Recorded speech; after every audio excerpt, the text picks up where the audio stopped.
लानत है विनय बिहारी को जहर खा के मर जाना चाहिए। मैं बोल रहा हूँ, मैं पवन सिंह का बाप हूँ। एक बेर देबू धर्म पैबू, दूजे बेर देबू ललन पैबू। अब इससे बड़ा गंदा क्या हो। अरे पवन सिंह ठीक से पैंट नहीं पहनते थे तब से ना उनके पास है, चाहे वो मेरे पास है। मैं अनिकेत रंजन, शौनक किसान, और आप सभी के बीच लेकर आ गए हैं बिहार का सबसे चर्चित शो अदालत द ट्रूथ। हम बोल दे कुएं में कूद जाओ तो कूद जाओगे। पद पंछी क्षेत्र पिजड़ा हो गया है और नीतीश बाबू के राज में विधायक हिजड़ा हो गया। बड़ा कठिन सवाल है, इसका उत्तर मैं क्या दूं? सही दूं कि गलत दूं? तो माननीय मुलायम सिंह यादव जी ने कहा मेरी प्रतिष्ठा की चिंता छोड़िए, तुम हारने के लिए चुनाव लड़ो। 5 बार की लड़ाई हारी हुई बीजेपी को मेरे द्वारा वहाँ स्थापित होने का अवसर मिला। हाँ, प्रखंड हो या जिला, बबुआने से हिला। काय का हिला? 30-35 गरीबों को जमीन दिलाने के लिए अगर विधायक को 8 साल लग रहा है और पूरा नहीं हुआ और कोई पदाधिकारी बात नहीं सुनता है तो मैं क्या हूँ? न गोले वाला दाल ही अरे आरजेडी के माल ही अरे। जिसमें उपस्थित होंगे नेता और अभिनेता। आए अपने यहाँ शादी में वहीं गाने पर खुद नाचते हैं तो गंदा गाना नहीं है। ये तो मैं जन्म ले लिया कि गीतकारों की इज्जत बढ़ गई, नहीं तो पहले गीतकारों का नाम गीत में नहीं आता। पवन सिंह गाए तो नहीं, सिर्फ खेसारी लाल गाए तो नहीं, चाल ही अरे नीतीश जी के माल ही अरे।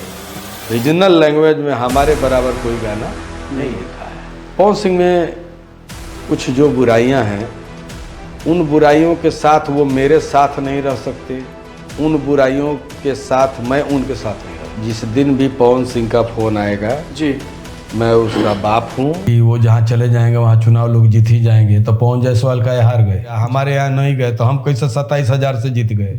नमस्ते, प्रणाम। मैं अनिकेत रंजन, शौनक किसान, और आप सभी के बीच लेकर आ गए हैं बिहार का सबसे चर्चित शो अदालत द ट्रूथ। कलाकार देखना है तो कलाकारी देखिए और संस्कार देखना है तो बिहारी देखिए। जी हाँ, तो जोरदार तालियों के बीच हम उस शख्स को आमंत्रित करना चाहते हैं आपके बीच जो 2010 में निर्दलीय विधायक जीतकर अपना शहंशाह होने का सबूत पेश किया। और इतना ही नहीं, 2015 में एनडीए सरकार के तरफ से चुनाव लड़ते हैं और पुनः जीत जाते हैं और बिहार सरकार में कला एवं संस्कृति के मंत्री भी बनाए जाते हैं। उसके बाद फिर चुनाव होती है, बीच में जीत जाते हैं, 25 में चुनाव होती है, फिर जीत जाते हैं। तो ऐसे शख्स जो आज खुद परिचय के मोहताज नहीं है और अपने कलम के दम पर, अपने गीतकारी के दम पर अपना पहचान बनाया और आज उनके गीतकारी के दम पर बहुत बड़े बड़े ट्रेंडिंग स्टार, तो पावर स्टार आज बिहार में बने हैं। तो आप सभी के जोरदार तालियों के बीच हम आमंत्रित करना चाहते हैं बड़े भाई विनय बिहारी जी का।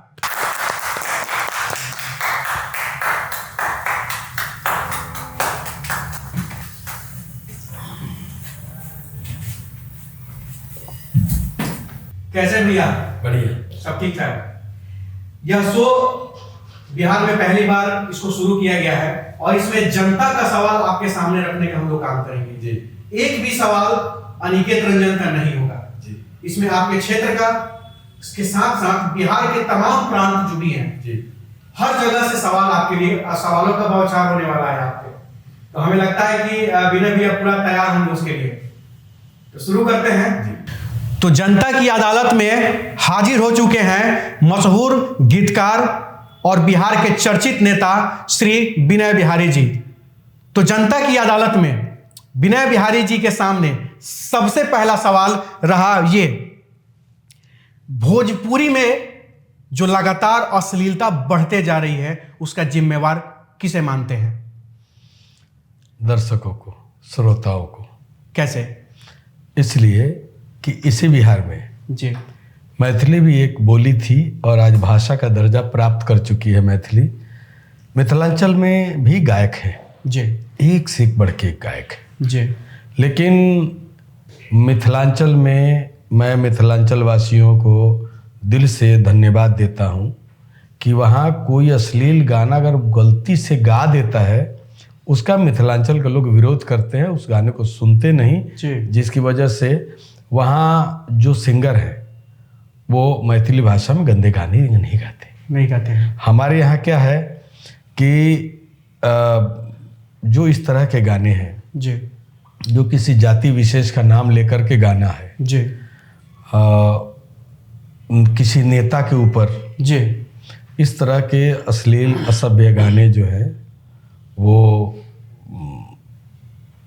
एक सीमा को लांघ करके आज के युवा गीतकार, युवा गायक कर रहे हैं। देखिए, स्टोरी के डिमांड के हिसाब से जी जैसे हमारे ऊपर भी कभी लोग बोलते हैं जी कि आपने लिखा लहंगा उठा दो रिमोट से, जी तो मैं चूंकि आपकी अदालत में हूँ, जी मुझे उत्तर देना है। जी बिल्कुल। मुझे लगता है कि सिर्फ एक लाइन श्रोता क्यों सुनता है, और मैं तो बार बार कहता हूँ मैं साहित्यकार नहीं हूँ। जी मुझे फिल्मों के स्टोरी, जो सिनेमा की स्टोरी होती है, और जो पटकथा और जो हीरो का चरित्र होता है, उसके हिसाब से गाने लिखने पड़ते हैं। जी पहले बहुत गाने आए हैं। जी जी मैं का करूँ राम मुझे बुढ़ा मिल गया, लता जी ने गाया जी। संगम फिल्म में, राज कपूर, तो वैजयंतीमाला राज कपूर थे। अब जो फिल्म के गाने ये मुझसे लिखवाए गए, उसमें मुझे ये बताया गया कि लड़का गुंडा मवाली टपोरी है जी, एक लड़की के पीछे पड़ा हुआ है, और वो पढ़ा लिखा भी नहीं है। नहीं है। अब बताए मैं क्या लिखूंगा। मैंने 4-5 मुखड़े लिखे। जी बोले कि भाई मुझे खुद समझ में नहीं आ रहा है कि मैं क्या लिखूं। जी तो 4 मुखड़े मैंने अपने निर्माता को सुनाए। उन्होंने कहा मुझे ये मुखड़ा चाहिए। जी तो कभी कभी क्या होता है, लगभग सभी सीने राइटरों ने जो भी फिल्मों में गीत लिखते हैं उन्होंने फिल्मों के हिसाब से गानों की रचना की। तो उस गाने को ठीक से लोग सुनते नहीं। उसमें पहली ही लाइन है, नौका जुग के हई दीवाना। जी वो अपने आप को पहले ही बोल रहा है कि नौका जुग के हई दीवाना, जी का करी कोर्ट कचहरी थाना, जी बाँचे पैबू नहीं अखिया के चोट से, जी तो हर लहंगा उठा दे रिमोट से, है ना। जी तो चूंकि फिल्म में हीरो का चरित्र वैसा ही था, जी उस हिसाब से लिखना पड़ा। जी लेकिन फिर भी 20,000 से ऊपर गाने मैं लिख चुका हूँ। जी 2-4-5 गाने हमारे भी हैं। आपको अफसोस होता होगा उस गाने पे? क्यों नहीं होगा, मैं समाज से बाहर का आदमी हूँ। क्योंकि उस गाने को लेकर के रवि किशन जी सार्वजनिक तौर पर कई जगह माफी मांग चुके हैं। क्यों नहीं, मैं भी माफी मांगता हूँ। लेकिन मेरा कहने का मतलब जो गलतियाँ हो गई जी, वो तो लौट के नहीं आएंगे। मैं मर जाऊंगा, मेरा गाना नहीं मरेगा। जी मैं मर जाऊंगा लेकिन मेरा गाना नहीं मरेगा। और वो गाना जब जब बजेगा, आपको एक वारदात बता देता हूँ, एक घटना बता देता हूँ।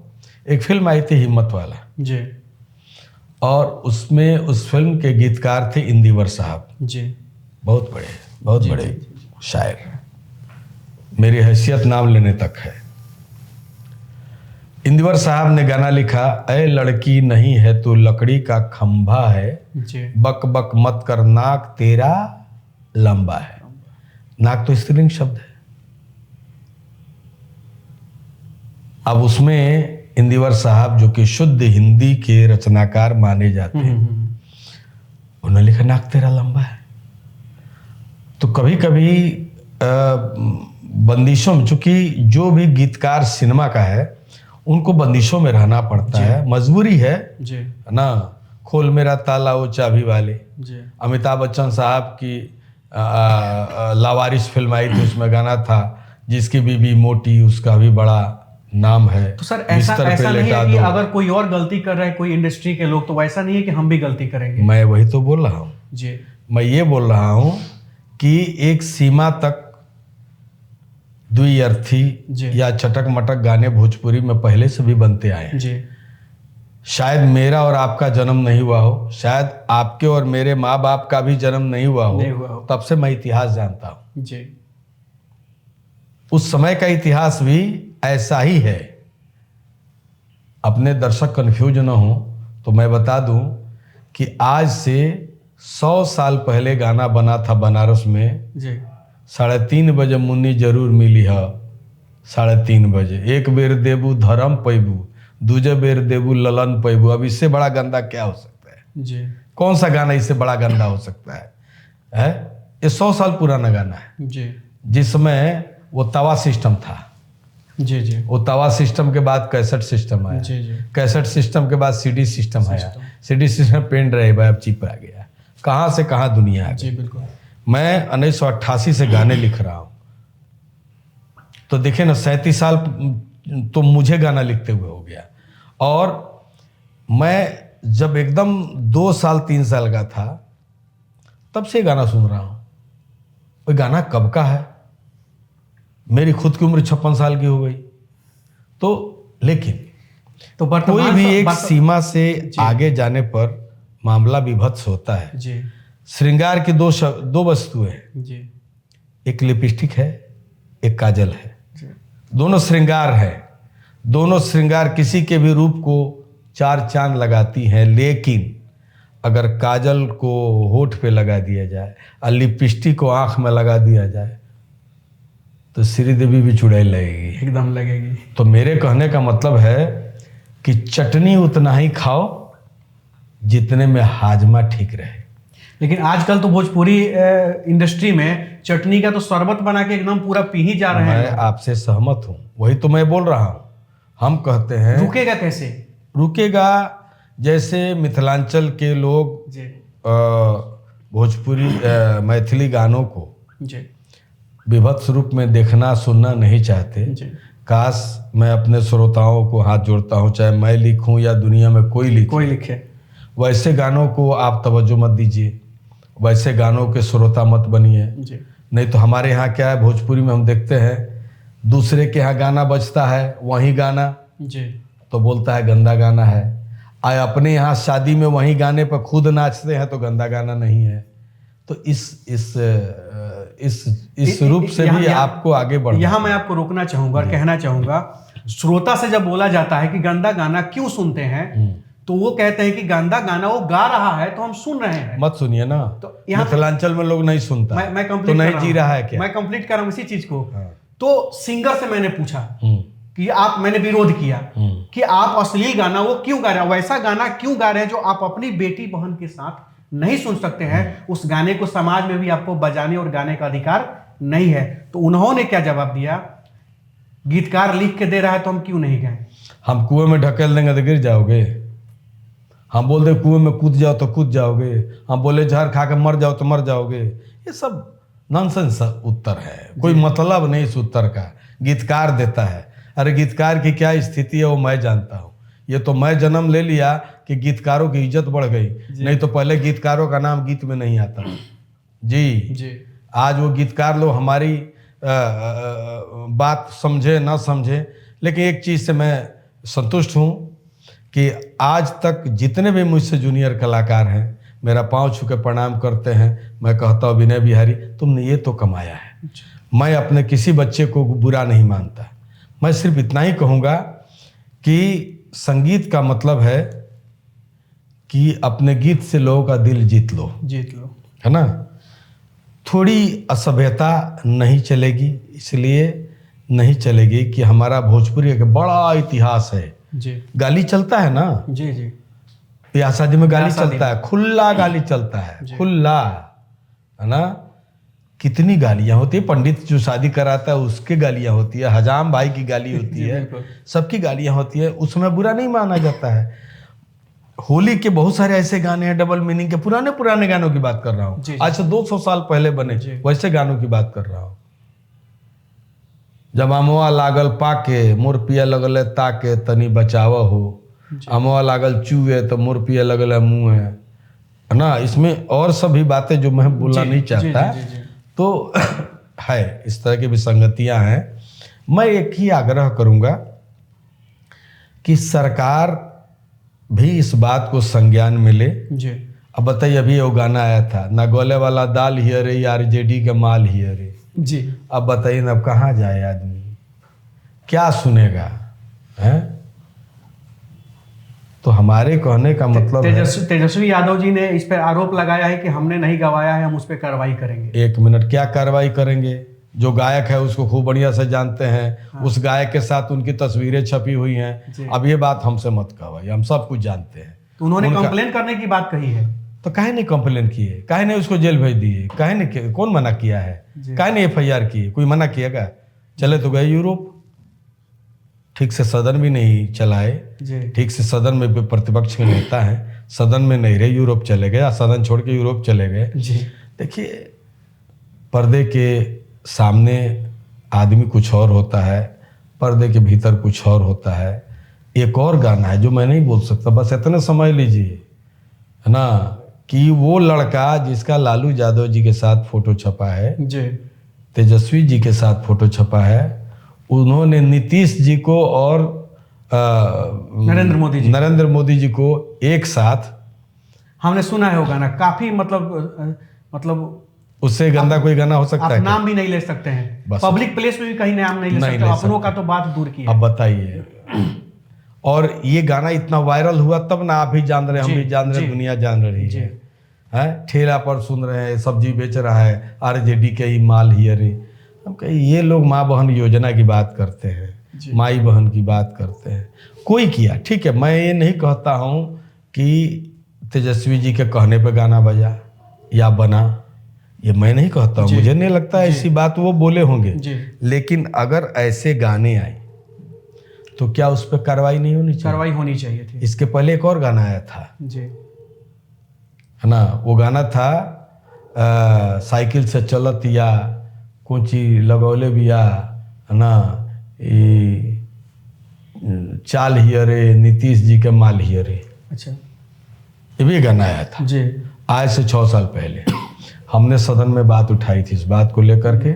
मुझे कहीं से एक चीज यहाँ पे हम रोकेंगे, कई बार हर जगह फेसबुक पर भी लिखा गया है कि उनसे पूछा जाए कि एक विधायक रहते हुए क्या, और भोजपुरी के गीतकार रहते हुए इतने बड़े, क्या उन्होंने कभी सदन में इसका मांग उठाया? जी उठाए हैं, जी सदन में उठाए हैं। अब जिसको नहीं मालूम है तो मैं एक एक आदमी को पर्चा थोड़ा दिखाता फिरूंगा। मैंने सदन में उठाया। मैं जब मंत्री था उस समय मैंने एक कानून बनाने की बात कही, लेकिन मैं ज्यादा दिन रहा नहीं कि ऐसे अश्लील गाने जो बाजार में आ रहे हैं और देखा देखी जो लोग गा रहे हैं उसको रोकना है, तो एक कानून बने, सजा छोटी ही हो, एक कलाकार को क्या जेल में डाल करके, है ना। लेकिन मुझे लगता है कि अगर 72 घंटे का भी जेल हो जाए तो कोई माई का लाल गाने की हिम्मत नहीं जुटाएगा। हाँ, लेकिन आप इसके लिए सेंसर बोर्ड बनाएंगे तब ना, तो सेंसर बोर्ड कहाँ से बनाएंगे? अभी तो बोली है, भाषाई दर्जा तो प्राप्त है नहीं। तो मेरे कहने का मतलब बहुत सारी विसंगतियां हैं। मैं इतना ही कहूँगा, क्योंकि वही श्रोता हमें कलाकार बनाए, हमने भोजपुरी से बहुत कुछ पाया, और आज मैं 4 बार विधायक हूँ लगातार। इसमें भी कहीं ना कहीं वो ज़मीन भोजपुरी है, वो हमारी काबिलियत भोजपुरी की है। और मैं हमेशा से ये कहता रहता हूँ कि हमारे जो दर्शक हैं, जो भगवान हैं हमारे, उन लोगों को थोड़ा सा अच्छे गानों को भी लाइक करना चाहिए, ताकि अच्छे गानों की लाइक होगी, पसंद होगी। और अच्छे गानों का मतलब सिर्फ पवन सिंह गाए तो नहीं, सिर्फ खेसारी लाल गाए तो नहीं। मैं ये नहीं कहता कि ये लोग अच्छे गाने नहीं गाते हैं, ये लोग भजन भी तो गाते हैं। कौन से नवरात्रे का भजन नहीं आता है, कौन से छठ माँ का भजन नहीं आता है, कौन से कांवर का भजन नहीं आता है ना। लेकिन बीच बीच में भाभी को, चाची को, पड़ोस वाली को, अगल वाली को, बगल वाली को भी टारगेट करके ये लोग गाना गा ही देते हैं। वही बोल रहा हूँ, मैं आपकी बात से सहमत हूँ। मैं वही बोल रहा हूँ कि सिर्फ बड़े कलाकारों का नहीं, छोटे कलाकार, जो छोटे कलाकार हैं, जो नए कलाकार हैं, जो अभी कला के दुनिया में आए हैं, ऐसे कलाकार अगर कोई अच्छा गीत गाते हैं तो मैं अपने तमाम भगवान समान दर्शक को बोलता हूँ, और मैं इच्छा रखता हूँ कि जिस तरह से मिथिलांचल, पूरा का पूरा मिथिलांचल जागृत है, अच्छे गानों को सुनता है। आज देखिए भोजपुरी में कोई स्टार, जी, मैं हूँ पवन सिंह, खेसारी लाल, आपको मनोज तिवारी, भरत शर्मा, आपको रवि किशन, कोई स्टार पहला चुनाव जीत नहीं पाया। दिनेश लाल यादव, कोई स्टार पहला चुनाव जीत नहीं पाया। अब देखिए मिथिलांचल से मैथिली ठाकुर जीत गई, जीत के आ गई। इस बार खेसारी लाल जी भी चुनाव लड़े। आप भी चुनाव पहली बार लड़े थे, जीते थे? नहीं, मैं भी पहला चुनाव हारा हूँ। 2005 का चुनाव मैं हार गया था जी, समाजवादी पार्टी ने हमको टिकट दिया था चुनाव लड़ने का। और माननीय मुलायम सिंह जी की आत्मा जहाँ रहे, मैं उनको प्रणाम करता हूँ, उनकी आत्मा को। जी, माननीय मुलायम सिंह यादव जी ने जब मुझे टिकट दिया और कहा आपको चुनाव लड़ना जी। है, तो मैंने उनको कहा कि मैं हार जाऊंगा जी, और आपकी प्रतिष्ठा चली जाएगी। तो माननीय मुलायम सिंह यादव जी ने कहा मेरी प्रतिष्ठा की चिंता छोड़िए, तुम हारने के लिए चुनाव लड़ो। मैंने कहा ऐसा नेता है भाई, चुनाव हारने के लिए लड़ने के लिए बोल रहा है, जाओ हार के आओ। जी, मुझे वो बात पसंद आई। और उससे पहले मेरे पिताजी ने कही बात कि आपको चुनाव लड़ना है। मैंने बोला कहाँ काजल की कोठरी में कबड्डी खेलने के लिए भेज रहे हैं, कोई अच्छा कहता है? ये गाना बजाना से पैसा कमाएंगे तो कोई चोर छोटा बेईमान नहीं कहेगा। जी, और ये राजनीति में आने के बाद 2 कट्ठा जमीन कहीं लिखाएंगे तो कहेगा माले कहीं से मारा होगा, जी। कहीं माल उठाया होगा बढ़िया। तो ये जिंदगी बहुत अच्छी नहीं है हमारे लिए, हम कलाकार ही अच्छे हैं। मेरे पिताजी ने कहा कि मुझे विधायक के कंधे पे जाना है। मैं बोला अब चुनाव लड़ेंगे। और मुझे नेता बनाने में 2 आदमी की अहम भूमिका है। एक मेरे पिता श्री परमानंद सिंह और दूसरा माननीय मुलायम सिंह जी। और कहीं ना कहीं ददन पहलवान जो है उनको भी मैं उसी श्रेणी में रखता हूँ। जी, जी, मुझे टिकट मिला। मैं अपना गॉडफादर गुलशन कुमार जी को भी मानता हूँ, जी, जो मुझसे ऐसे कलाकार को समझे, परखे, जाने और मुझे अपने साथ बम्बई ले गए। और उसके बाद मैं पीछे नहीं देखा। और भोजपुरी जिस दिन भारतीय भाषा में शामिल हो जाएगी, मुझे लगता है गिनीज बुक में मेरा नाम जाएगा। रीजनल लैंग्वेज में हमारे बराबर कोई गाना नहीं लिखा है। और आज भी मैं लिख रहा हूँ और आज भी मेरा भोजन मेरे गीतों से ही चलता है। सरस्वती की कृपा से ही मैं हूँ। मेरे पास जो लक्ष्मी है वो सरस्वती की कृपा से है। तो चुनाव 2005 का मैं हार गया। जी, 2010 में मुझे कोई पार्टी टिकट नहीं दी। जी, फिर मैं निर्दल हो गया, सपा लड़ी नहीं। जी, सपा ने बिहार में कोई कैंडिडेट नहीं दिया तो मुझे भी नहीं मिला। जी, और इस तरह से 2010 में निर्दल 11,000 वोट से जीता। फिर धन्यवाद दूंगा अमित शाह जी को। अमित शाह जी ने मुझ पर भरोसा जताया। जी, धन्यवाद दूंगा जीतन राम मांझी जी को। जी, फिर मुझे भारतीय जनता पार्टी आने का सौभाग्य प्राप्त हुआ। और मैं अपने क्षेत्र से, जहाँ से जनसंघ के ज़माने से लोग लड़ रहे हैं, जनसंघ जहाँ से 3 बार लड़ा, जी, बीजेपी 2 बार लड़ी, 5 बार की लड़ाई हारी हुई बीजेपी को मेरे द्वारा वहाँ स्थापित होने का अवसर मिला। और मैं धन्यवाद दूंगा अमित शाह जी को कि उनके भरोसे पे मैं खरा उतरा और 18,000 से मैं दूसरा चुनाव जीता। जी, फिर भारतीय जनता पार्टी ने मुझ पर भरोसा जताया 25 में। और मैं 29,400 वोट से जीता। बहुत खूब। उसके बाद से फिर हमारे अध्यक्ष जी जायसवाल जी, जी, सम्राट चौधरी जी और जो नेतृत्व है, राष्ट्रीय नेतृत्व, जी, उनको भी धन्यवाद दूंगा। मेरे ऊपर फिर भरोसा जताया गया और इस बार मैं पुनः 27,000 वोटों से जीत के जी, आया हूं और भारतीय जनता पार्टी की हैट्रिक लगाया हूं। बहुत खूब, बहुत। तो ये मुझे मौका प्राप्त हुआ। तो भोजपुरी के बारे में बस मैं यही कहूँगा कि मैं ये नहीं कह सकता या ये नहीं कहता हूँ कि मैं गंगा जल का धुला हुआ हूँ। कभी गाने शुरू में जब हम गीतकार हो रहे थे, गीतकार के लिए स्ट्रगल कर रहे थे, आज बिजली रानी नहीं है, उनकी आत्मा को शांति मिले। अजीत अकेला नहीं है, अजीत कुमार अकेला जी, सुभाष कुमार जी नहीं हैं, बहुत सारे हमारे अजय पांडे जी नहीं हैं, है ना। ऐसे कलाकार जिन्होंने मेरे ऊपर भरोसा किया, मुझसे गाने लिए, और मैं धीरे धीरे 1988 से मेरी यात्रा शुरू हुई आज तक की यात्रा में। मुझे लगता है कि मैंने जितने गायकों को मैंने गीत दिया है, उतना तो हिंदुस्तान में कोई शायर नहीं होगा, कोई शायर नहीं। इतने गायक मेरे गाने गा चुके हैं जी।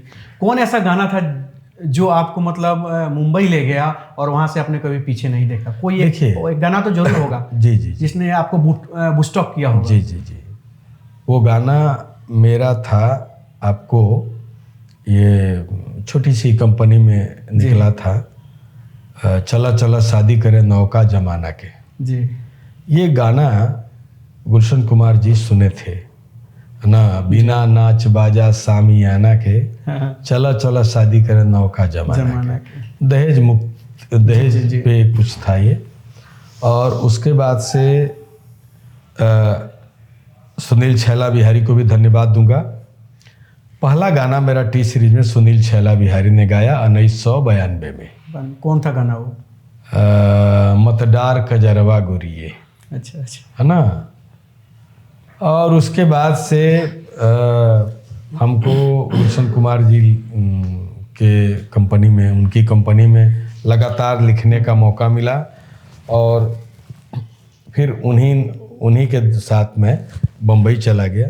बम्बई में मैं पहली फिल्म किया चार धाम, जिसमें गुलशन कुमार जी स्वयं हीरो थे। Silver jubilee film. उसके बाद से अमरनाथ पांडे जी को धन्यवाद दूंगा, भोजपुरी फिल्म उनकी मिली, प्यार प्रीतिया के दुश्मन जी, वो फिल्म भी अच्छी चली।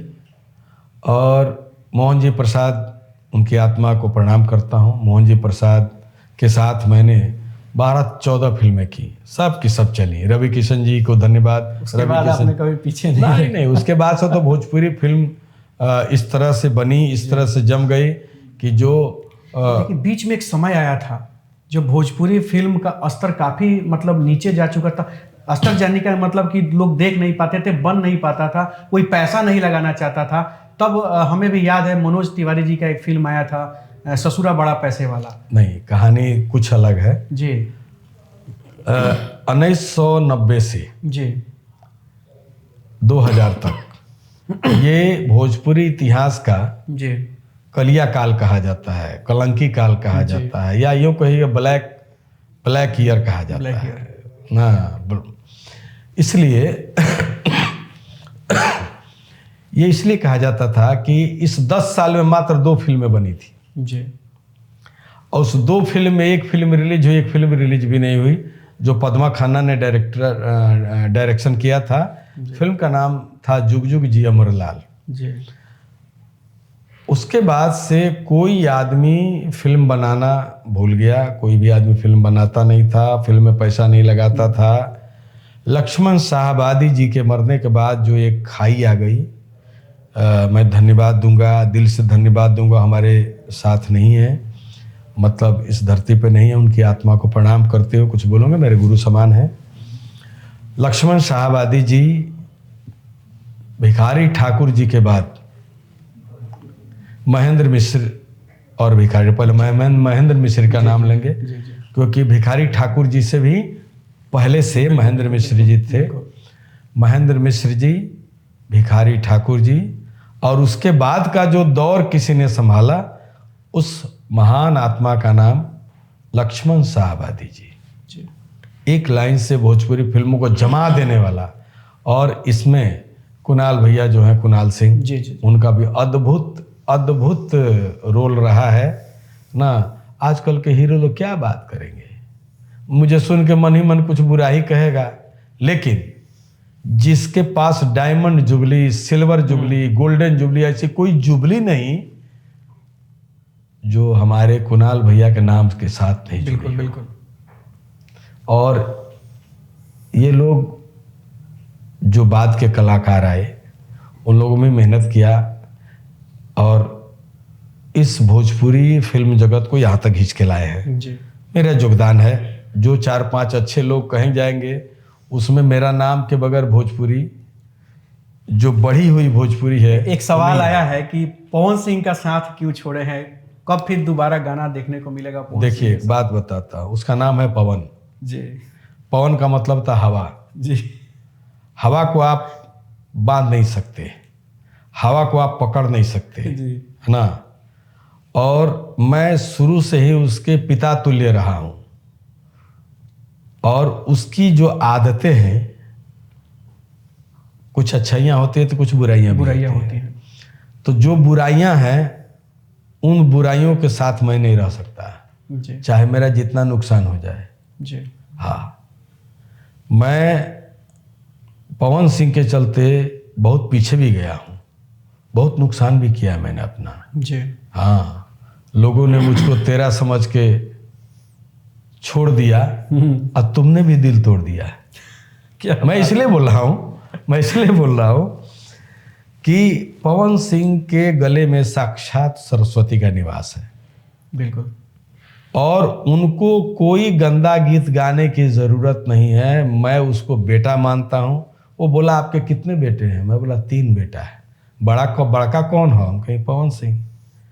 तो हम तो हर बेटा ही ना। हम कहें हाँ, तो हमारा बेटा है। क्योंकि पवन सिंह पहली बार जब मिले थे हमसे तो 8 साल के थे जी। अब पवन सिंह के लिए मैंने वो हर हद को तोड़ा है, वो सरहद को तोड़ा है जी उस जिद को तोड़ा है ना। और समयांतराल में कुछ समय में कुछ उनके साथ के या उनसे पुराने जो एक्टर थे जी उनका कहीं ना कहीं दिल दुखाया, है ना। लेकिन पवन सिंह उस रिश्ते को कायम नहीं कर पाए।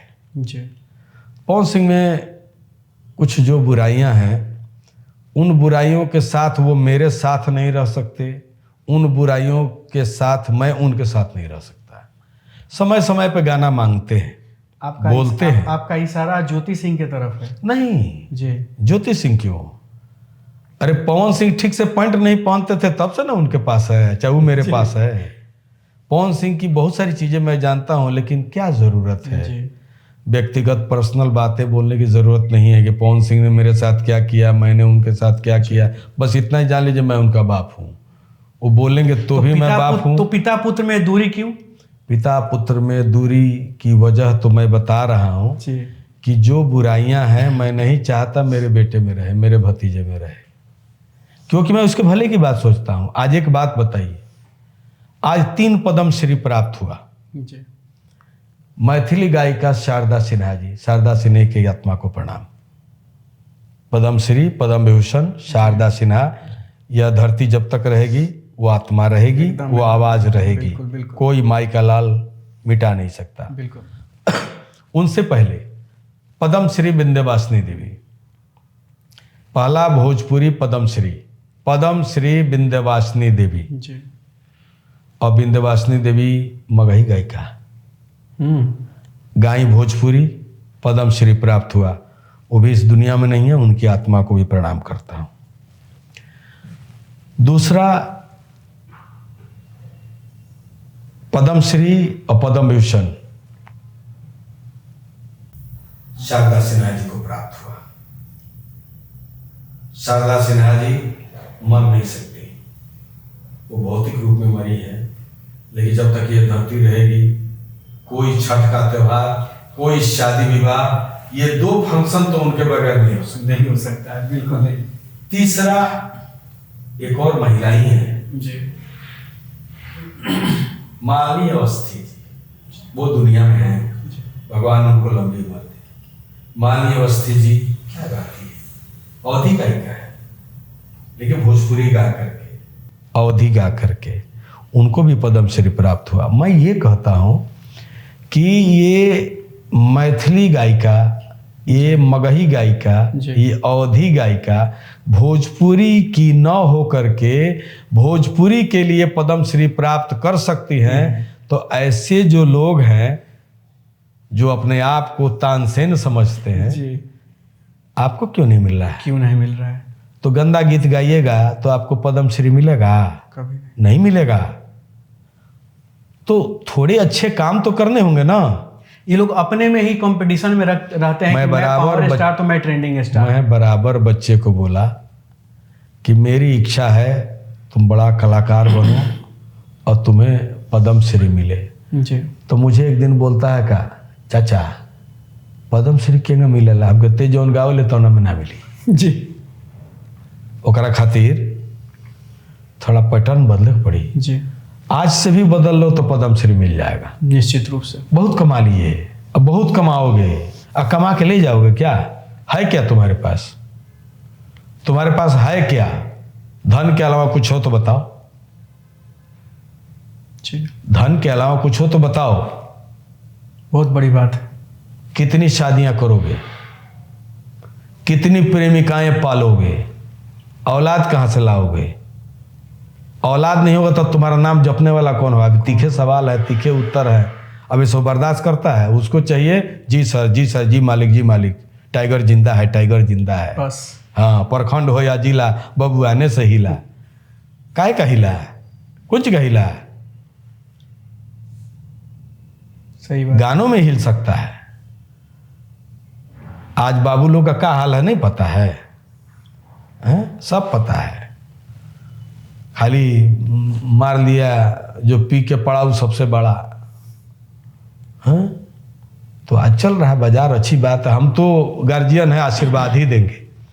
तो लेकिन हम तो सीधे तौर पे आपका कहना है कि अगर पद्मश्री जैसा अवार्ड लेना है तो अच्छा गाना होगा, तो गाना निश्चित रूप से अच्छा गाना एकदम गाना पड़ेगा। पब्लिसिटी मिलेगा, पैसा मिलेगा, साथ लोगों का मिलेगा, भीड़ मिलेगी, लेकिन वो सम्मान उस संस्कार से ही मिलेगा। आपके रुपया पैसा से नहीं मिलेगा, नहीं मिलेगा। अगर खरीदना होता तो पद्म श्री लोग खरीद लिए होते। खरीद लिए होते। हाँ, लेकिन मेरे कहने का मतलब बताइए ना, 20,000 से ऊपर गाने मैं लिख चुका हूँ, इसमें 8,000 से ऊपर भजन है। कोई ऐसा बिहार में त्योहार नहीं है जिसका गाना विनय बिहारी ने नहीं लिखा हो। कोई ऐसा मंदिर नहीं है जिस मंदिर पे विनय बिहारी की कलम नहीं चली हो। निश्चित रूप से। हमको तो मिला ही नहीं है। गीतकार, मैं देश का पहला गीतकार हूँ इस भारत का जो इलेक्टेड पर्सनालिटी है। इस देश में ऐसा कोई शायर नहीं है जो इलेक्शन जीत करके विधायक या सांसद बना। निश्चित रूप से, निश्चित रूप से, निश्चित रूप से। तो कहाँ मिला हमको? मैं तो देश में नंबर 1 हूँ, तुम्हारा तो कौन नंबर है? चाहे किसी का कौन नंबर हो, हटा दीजिए। हैं? इस देश में एक से एक गीतकार हैं। कुछ भोजपुरी फिल्म इंडस्ट्री के कुछ गायक हैं जो चुनाव भी लड़े थे और राम मंदिर पर भी सवाल खड़ा किए थे। बता रहे थे कि उससे अच्छा था कि अस्पताल या हॉस्पिटल बनता। आपका इशारा खेसारी जी पे है जी। मैं तो जानता हूँ कि एक ग्रहण है, कोई भोजपुरी का कलाकार जी पहली बार चुनाव नहीं जीता है। आपको लाइन से बताया। जी जी जी, आपने बताया है। कुणाल सिंह हार गए, मनोज वर्मा हार गए जी, भरत शर्मा हार गए जी, उसके बाद से आइए विजय लाल यादव जी हार गए जी, दिनेश लाल यादव जी हार गए, मैं स्वयं हार गया, रवि किशन हार गए, मनोज तिवारी हार गए, खेसारी लाल हार गए, राकेश पांडे हार गए, ये गुंजन सिंह हार गए, आपको रितेश पांडे हार गए, कल्पना हार गई। अब कितना का नाम ले हम? ये सब तो पहला चुनाव हार गया। सही बात। ग्रहण है। ग्रहण। लोग भीड़ को वोटर समझ लेते हैं। जी। भीड़ में वोटर है लेकिन पूरी भीड़ वोटर नहीं है। इस बात को समझना होगा। और खाली फेसबुक पे रहने से चुनाव नहीं जीता। फेस चमक सकता है, चुनाव आदमी नहीं जीत सकता। हाँ, एक बात मैं बताता हूँ, खेसारी लाल जी आज से ही अगर क्षेत्र में घूमने लगे जी तो वो ग्रह तो निकल गया एक बार हारने का, जीत सकते हैं। अब की जीत जाए, मेहनत करेंगे, जनता से कनेक्ट रहेंगे तो जीत सकते हैं। पवन सिंह भी जीत सकते हैं जी। अब वो ग्रह कट गया एक बार का, जी, है ना? वो मैं ग्रह मानता हूँ कुछ लोग नहीं भी मानते होंगे, लेकिन मेरे कहने का मतलब है कि एक कलाकार को अपनी वाणी पे कंट्रोल होना चाहिए। ये तराजू तौल के तो मुख बाहर आनी, है ना? बाणी एक अमोल है, जो कोई बोले जानी, ये तराजू तौल के तो मुख बाहर। आप जोकर हैं तो कुछ भी बोल सकते हैं, लेकिन नेता है तो थोड़ा सा आपको सोचना पड़ेगा, सोच के बोलना पड़ेगा। या फिर बोलिए तो बेधड़क बोलिए, जैसे मैं बेधड़क बोलता हूँ। उपाय क्या है भोजपुरी से अश्लीलता और न्यूडिटी को खत्म करने का? बस सरकारी स्तर पे एक कानून बन जाए और थोड़े हमारे, आप 4 बार के विधायक रहे, सवाल थोड़ा सा कड़वा है, ठीक है। आप 4 बार के विधायक रहे, आपकी तरफ से प्रयास क्यों नहीं हुआ? हुआ, कि कब हुआ प्रयास हुआ है। और आप तो मंत्री थे, जब कला संस्कृति मंत्री थे तो आपने प्रयास किया था भोजपुरी के लिए। तो कहा जाता है जब 8वीं अनुसूची में दर्ज कराने की जब बात कही जाएगी तो भोजपुरी को, भाषा को अगर मान्यता प्राप्त होता है तो बात मानी जा सकती है। लेकिन भोजपुरी में जो अश्लील गाने आ रहे हैं, अश्लील कंटेंट बन रहे हैं, फिल्म बन रहे हैं, उसके लिए तो एक क्राइटेरिया सरकार की तरफ से तो जरूर तय हो सकता है। देखिए, एकदम कर सकती है सरकार कुछ भी चाहे कर सकती है जी। और मुझे लगता है कि मैं लगातार इन बातों को उठाते रहा हूँ। जी। सरकार ने संज्ञान में लिया है जी। और सोशल मीडिया पे जी। और भोजपुरी में या किसी भी अन्य भाषा में, जी। जैसे मगही भी पहले ठीक थी, अब मगही भी बर्बाद हो गई है। जी। मगही में भी अश्लील गाने आ रहे हैं ना। जी। तो मैंने एक मैथिली को छोड़ दे तो अभी भोजपुरी से प्रभावित होकर मगही भी जी गंदगी की ओर चली गई है। जी। मैं ये कहूँगा कि ये जो मगही है, मैथिली है, भोजपुरी है, अंगिका है, बज्जिका है, ये 5 बोलियां जो हैं जी वो बिहार में बोली जाती हैं। उसमें एक मैथिली को यह प्रतिष्ठा प्राप्त है कि वो भारतीय भाषा की सूची में शामिल है। तो ये 4 बोलियां जो अभी बची हैं, इसमें बहुत कम गाने आते हैं। अंगिका में जी, बज्जिका में भी बहुत कम गाने आते हैं, लेकिन मगही में और भोजपुरी में, खासकर भोजपुरी में तो सबसे ज़्यादा। इन सभी के जितने गाने होंगे उसका 10 गुना गाना जो है भोजपुरी में बनता है। तो मुझे लगता है कानून बनने से जो विसंगतियाँ आई हैं, जो गलतियाँ आई हैं, जो गलतियाँ हमारे भाई छोटे लोग कर रहे हैं या पापी पेट के लिए कर रहे हों या देखा देखी कर रहे हों, मुझे लगता है कि जब सब छोड़ देंगे ना तो कोई किसी को तकलीफ नहीं होगी।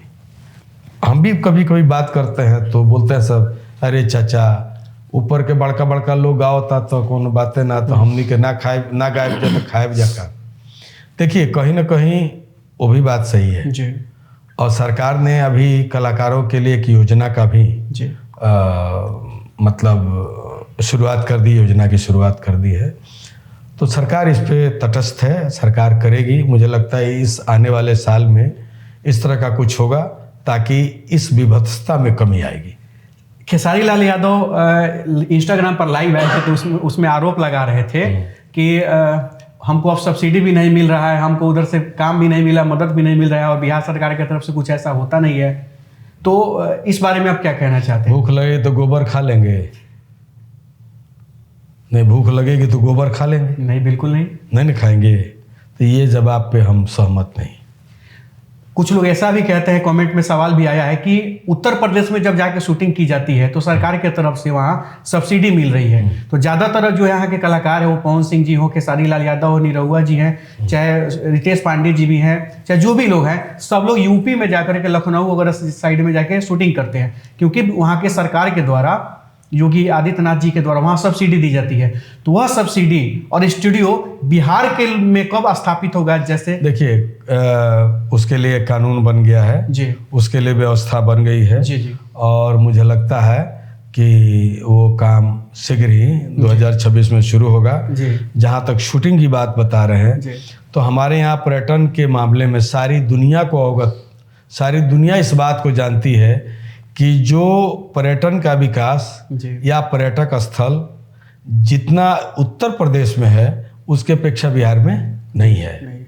जितने पहाड़, प्राकृतिक सौंदर्यता जो है वो उत्तर प्रदेश में है, उतना बिहार में नहीं है। जितनी आबादी हमारे यहाँ है कि हमारी सरकार अपनी आबादी को ही संभालने में परेशान है। तो अब कोई उत्तर प्रदेश से बिहार की तुलना करे तो ये अच्छी बात नहीं होगी। तुलना नहीं की जा रही है, सिर्फ ये बात कही जा रही है कि वहां शूटिंग के दौरान सब्सिडी सरकार दे रही है, तो वो सब्सिडी बिहार सरकार भी तो मैं शूटिंग पे वही दे तो सकती बोल है। रहा हूँ कि हमारे यहाँ भी व्यवस्था बन गई है जी।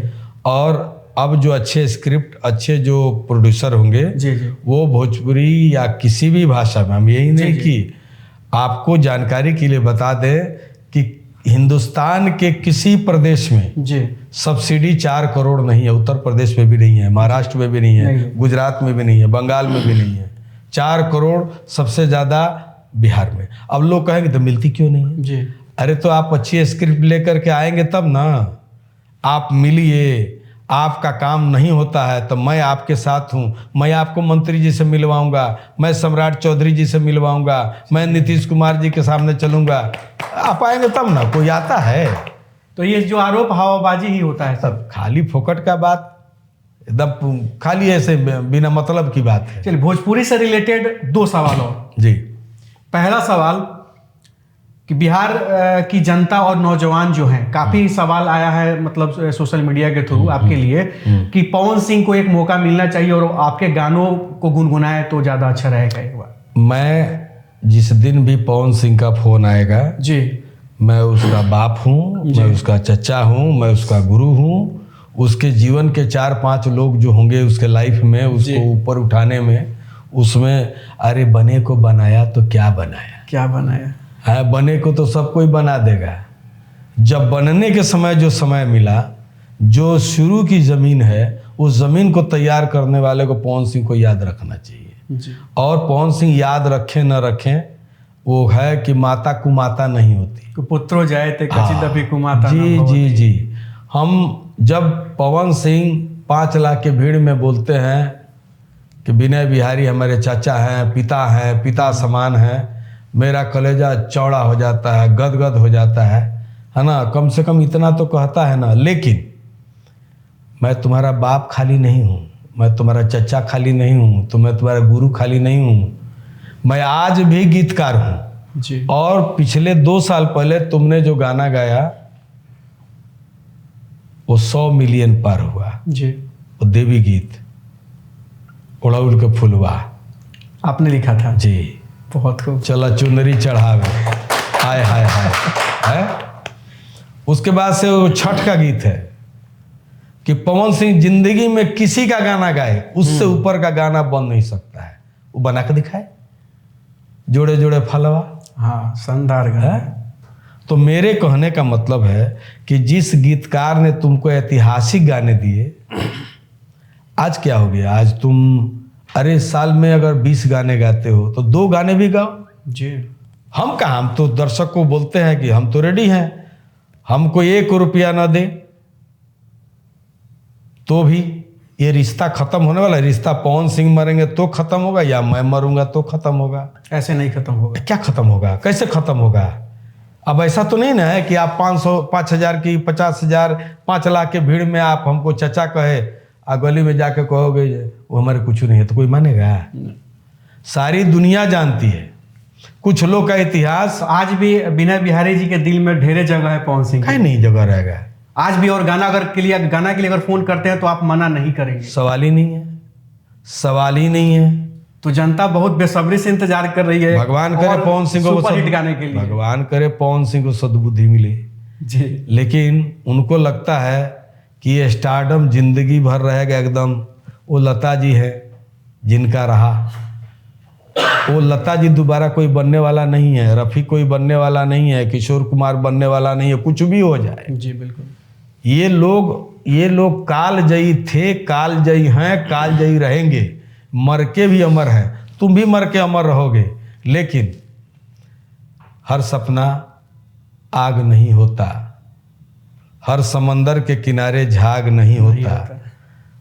दुनिया कुछ भी कहती है, हर दामन में दाग नहीं होता। तो ये किसके लिए कहेंगे? जब दाग दामन पे नहीं होगा तब ना। मुझसे लोग बोलते हैं कि पवन सिंह और ज्योति जी का संबंध अच्छा होना चाहिए। मेरा अगला सवाल यही था जी कि आपकी क्या राय है, क्या करना चाहिए उनको ज्योति सिंह के मामले में स्पेशली? देखिए, एक बात बता रहा हूँ, मैं किसी बेटी का बाप नहीं हूँ, लेकिन बेटियों पे बहुत गाना लिखा हूँ। जी बिल्कुल, है ना। एक शादी में मैं गया था जी। पवन सिंह के। दूसरी शादी, ऐसे शादियां तो बहुत हैं, लेकिन बारात सज के और दुल्हा बन के जो विधि विधान के साथ शादियां शादी हैं होती है वो पवन सिंह की 2 हुई। 2। एक में मैं गया, 1 साल वो बहू नहीं रह सकी दुनिया में। दूसरी शादी में उसने बुलाया, मैं बोला तुम्हारी शादी में नहीं जाऊंगा, और मैं नहीं गया। लेकिन मेरे दिल में जगह है, मैं चाहूँगा कि सज सज के बारात जी दुल्हा बन के सारी बातें हिंदू रीति रिवाज से साथ हुई हैं, जी। तो पवन सिंह जिंदगी में कुछ भी करें, कम से कम उस लड़की के साथ अन्याय ना करें। ना करें।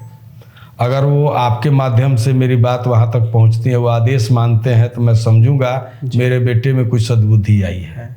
और नहीं करते हैं तो कोई बात नहीं है। ज्योति सिंह मुझसे बदल गया वो निगाहें तो क्या हुआ, जी जिंदा है कितने लोग मोहब्बत किए बगैर। बहुत खूब। ऐसा तो है नहीं, लेकिन मैं ज़रूर ये चाहूँगा कि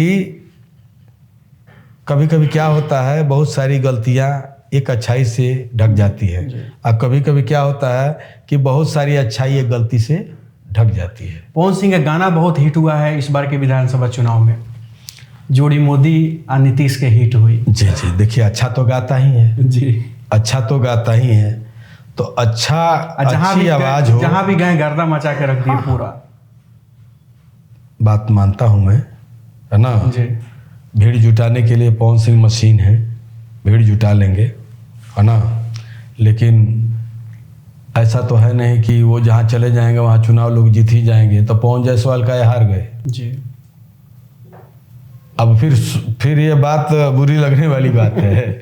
मैंने बहुत ऐसे लोग हैं जिनके यहाँ वो गए और चुनाव बहुत अच्छा नहीं रहा, हमारे यहाँ नहीं गए तो हम कैसे 27,000 से जीत गए। तो मैं पवन सिंह का बाप हूँ, हमारे यहाँ आए ना आए कोई फर्क पड़ने वाला नहीं है ना। हाँ, मैं इतना ही कहूँगा कि जो तुम्हारा होगा तुम्हारी बुराई को भी देखेगा, अच्छाई को भी देखेगा। निंदक नियरे राखी आंगन कुटीर छवाए, बिन पानी साबुन बिना निर्मल करे सुहाए। और मैं ये भी बता रहा हूँ कि अंत में वही चंद लोग काम आएंगे जिनको पवन सिंह ने छोड़ दिया है, लिख के रख लीजिए। निश्चित रूप से जी।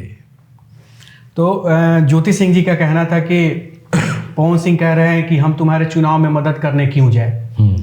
तो ज्योति सिंह ने कहा कि ठीक है, अगर आपको चुनाव में हमारे मदद नहीं करना था क्योंकि आप कह रहे हैं कि कोर्ट में जब केस चल रहा था मैं तुम्हारे से कोई मतलब नहीं है, मैं तुम्हारे चुनाव में मदद करने क्यों जाऊं। ज्योति सिंह जी ने आरोप लगाया। उन्होंने साथ में यह भी कहा जब कोर्ट में ही केस चल रहा था तो अपने चुनाव में बुलाकर मेरा मांग भरने की आवश्यकता क्या थी। सही बोला, सही बोली वो। तो अपने चुनाव के लिए आपने अपना लिया और अब जो है सो कि आप हमें ठुकरा रहे हैं। सही तो न्याय तो चाहिए। सही बोली है, सही बोली है जी, गलत नहीं बोली है ना। और हम कहते हैं जब चाह प्यार किया, जब चाह दुत्कार दिया, जी। ये भी अच्छी मानसिकता थोड़े है। आप किसी को छोड़िए तो परमानेंट छोड़ दीजिए। पवन सिंह जी कह रहे थे एक वीडियो में कि मेरा भी मन करता है कि मैं घर पे जाऊं तो कोई मेरा दरवाजा खोले, मेरा भी मन करता है कि मेरा बेटा मेरा बेटी मेरे लिए पानी ला के दे। वो सिनेमा का डायलॉग था, बहुत भावुक होकर ये बोल रहे थे। सिनेमा का डायलॉग था। रियल लाइफ को एक मिक्स करने की जरूरत नहीं है, ये सिनेमा का डायलॉग है। वो रियल रहता तो अब तक अपना चुके होते। तो क्या ज्योति सिंह दूसरे से ब्याह कर ली क्या, किसी के साथ भाग गई क्या? नहीं, कोई मतलब नहीं है। क्या मतलब है ये सब बात बोलने का है? मुझसे ज्योति मिली थी जी, उसने कहा मुझे दाई बना कर रखे ना, मैं रखने के लिए तैयार हूं। मैं उसके बाद से कोई प्रश्न नहीं किया। इसमें तो कोई प्रश्न निकलेगा ही नहीं। क्या क्या बोलूंगा, मुझे दाई बना कर रखें, लेकिन वो रखते क्यों नहीं है? क्या दिक्कत है? चलिए उनकी कोई गलतियां हैं तो उसको भी मैं नज़रअंदाज करके रहना चाहती हूँ। अब क्या चाहिए? पत्नी अगर ये बोलती है कि आप जहाँ जाना है चाहिए, जिसके साथ रहना रहिए, लेकिन मुझे भी दाई बना कर रखिए, यहाँ तो कोई सवाल ही नहीं पैदा होगा। तो फिर और क्या? हम तो अब तो उसकी गलती नहीं कहेंगे। पवन सिंह बहुत होगा तो 2-4 साल और मेरा गाना नहीं गाएंगे, और क्या कर लेंगे मेरा है? अरे बाप बापे होता है। हम कभी भी इसी अंदाज में बात करेंगे। पवन सिंह हमको कमा खिलाते हैं थोड़े, नहीं खिलाते हैं। मैं बाप हूँ और अपनी कमाई से खाता पीता हूँ। दुख इस बात के है जी कि मैंने आपके लिए बहुत कुछ किया और आप ऐसे मुंह मोड़े जैसे लग रहा हमारा आपका कोई हमसे भी लोग पूछता है कि पवन सिंह का गाना क्यों नहीं आता है जी। हम के पवन सिंह का तो आजकल फोन भी नहीं आता है, कभी आता था, कभी तो हमारे ही गोद में सोते थे, वो जमाना चला गया है। अंतिम सवाल भोजपुरी से रिलेटेड जी। कि भोजपुरी में ऐसा भी, भोजपुरी इंडस्ट्री में ऐसा भी कोई लॉबी है जो नए कलाकारों को भी आगे बढ़ने से रोक देती है? देखिए, तूफान को कोई रोक नहीं सकता। जी। आजकल जितने कलाकार हैं, मैक्सिमम कलाकार को हारमोनियम का ज्ञान नहीं है। हाँ, 90%। वही तो बोल रहा हूँ जी। तो मशीन के भरोसे गायकी कितनी करोगे? और आज के लोग 1 मिलियन अगर व्यू चला जाता है तो अपने आप को उसी समय स्टार घोषित कर देते हैं वो लोग। वो ठीक है, उसमें भी मुझे कोई आपत्ति नहीं है, लेकिन आपत्ति इस बात को है कि ऑनर्स पेपर को सब्सिडरी मत बनाओ और सब्सिडरी को ऑनर्स पेपर मत बनाओ। बहुत बड़ा बात बोला ना, तो बड़ी बात ही बोलेंगे ना, हम छोटी बात थोड़े बोलेंगे। हम कहते हैं कोई हमसे बड़ा है तो आए ना मेरे सामने। 4 बार का विधायक हूँ, निर्दल विधायक बना हो, कोई जीत करके निर्दल आए। मैंने खेसारी लाल जी को भी बोला था, खेसारी जी कभी निर्दल चुनाव जीत के आइए तो मुझे भी गर्व होगा। मैं किसी को अपमानित नहीं करता हूँ। क्यों अपमानित कर, सभी हमारे बच्चे हैं और सभी अच्छे हैं। बस खाली ये कहना चाहूँगा कि एक भाषा भोजपुरी, एक बोली भोजपुरी, उसको सामाजिक दर्जा, राष्ट्रीय दर्जा प्राप्त हो, लोग अच्छा कहें, उसके लिए सबका प्रयास होना चाहिए, है ना। हम कहते हैं जब बड़े अच्छा गीत गाएंगे तो छोटे खुद ब खुद अच्छा गाएंगे। यही तो बच्चे बोलते हैं, नए बच्चे यही बोलते हैं कि भैया चाचा हम क्या करें, तो हम क्या करें। हमको यही लोग सुनता है तो क्या करें। चलिए अब पॉलिटिकल सवाल पे आते हैं। जी। सम्राट चौधरी जी बुलडोजर बाबा बन गए हैं बिहार में, क्या कर रहे हैं अब? देखिए, एक बात मैं कहूँगा जी। अब आपने मुझे अटका दिया, लेकिन पंच परमेश्वर एक स्टोरी कथा, मुंशी प्रेमचंद जी की आत्मा को शांति मिले, बहुत समृद्ध लेखक मुंशी प्रेमचंद जी की एक कथा पंच परमेश्वर हमने मैट्रिक में पढ़ी, 10वीं में पढ़ी कि बेटा बिगाड़ के डर से ईमान की बात नहीं कहोगे क्या। मैं इस पक्ष में हूं कि सरकार पहले अपनी सरकारी जमीन का सर्वे करे, न कि निजी और खतियानी और दस्तावेजी जमीन का सर्वे करे। जी। जमीन 3 तरह की होती है, खतियानी जिसको खानदानी कहिए, जी। दस्तावेजी जिसको खरीदी कहिए, और सरकारी में बहुत सारी किस्में हैं। तो सरकार अपनी जमीन पहले निर्धारित करे कि उसकी जमीन कहाँ कहाँ है। जी। उसके बाद दूसरा काम होना चाहिए कि जो बड़े लोग हैं जी, पहले उनका घर तोड़ो। जी। उसके बाद जो छोटे लोग हैं, माने छोटे लोग मतलब कि छोटी जाति नहीं, जी जी, छोटे लोग का मतलब जो आर्थिक रूप से कमजोर है। जी जी। तो जो आर्थिक रूप से कमजोर हैं उनको चिन्हित करके देखा जाए कि उसमें कौन कौन से भूमिहीन हैं, जी, किन किन को पट्टा मिला लेकिन उनको पोजीशन नहीं मिला, है ना। कौन से ऐसे लोग हैं जो शरणार्थी बन के आए और अपनी जमीन की खरीद बिक्री कर रहे हैं, जो उनके लिए अच्छी बात नहीं है, सरकारी कानून का उल्लंघन है, सरकारी कानून के विरुद्ध है। वैसे कौन कौन से लोग उन जमीनों को खरीदे हैं। इस तरह का जो कटाव पीड़ित हैं, जो सड़कों किनारे बसे हैं, भूमिहीन हैं, उनको जमीन दे। जब तक सरकार अपनी जमीन चिन्हित नहीं करेगी तब तक सरकार जमीन कहाँ से देगी। मैं आपको बता दूं, दुख के साथ कह रहा हूं कि मैं 15 साल से विधायक हूं। 8 साल से मैं एक ज़मीन दिलाने के लिए 35 परिवार को दिलाने के लिए मैं 8 साल से संघर्ष कर रहा हूं। 8 साल में जितने डीएम आए हमारे यहाँ सबको मैंने बोला। मैंने मुख्यमंत्री को कम से कम 20 पत्र लिखा जी। मैंने सम्राट चौधरी जी को भी बोला है। मैं जब भू राजस्व मंत्री थे डॉक्टर दिलीप जायसवाल, उनको भी पत्र दिया है, उन्होंने भी कलेक्टर को बोला, है ना। और मैं ऐसा कोई दरवाज़ा नहीं है जिस पे 10 बार से कम गया हूँ। मैंने सदन में भी सवाल किया और आज तक आज तक वो 30-32 परिवार जो अति पिछड़ी और दलित परिवार के लोग हैं, आपके क्षेत्र कटाव पीड़ित, जी मेरे विधानसभा क्षेत्र के हैं, आज तक उनकी जमीन नहीं मिली। लानत है विनय बिहारी पे। मैं उसी गुस्से में एक बार बोला था कि पद पंछी क्षेत्र पिजड़ा हो गया है और नीतीश बाबू के राज में विधायक हिजड़ा हो गया है।